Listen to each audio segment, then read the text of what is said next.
En af de grunde til, at jeg også faldt af maveklinikken, var på grund af Amelie-garantien, hvor man får den her overnatning efter operationen, og den gav mig en kæmpe stor tryghed at vide, at jeg ikke skulle direkte efter sådan en stor operation skulle hjem, og så,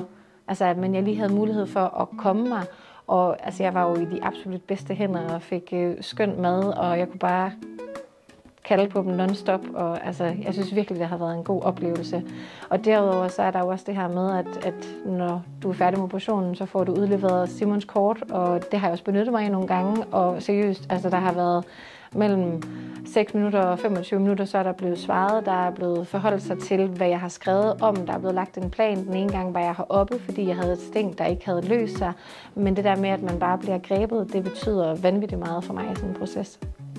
Jeg tror noget af det, som der har givet mig den største tilfredshed og tryghed i hele processen, har været det her med, at jeg har ikke følt, at jeg bare har været et nummer, men jeg har følt mig som et menneske, og der har været sat masser af tid af. Om det har været at snakke med sekretæren, om det har været at få en ekstra forundersøgelse.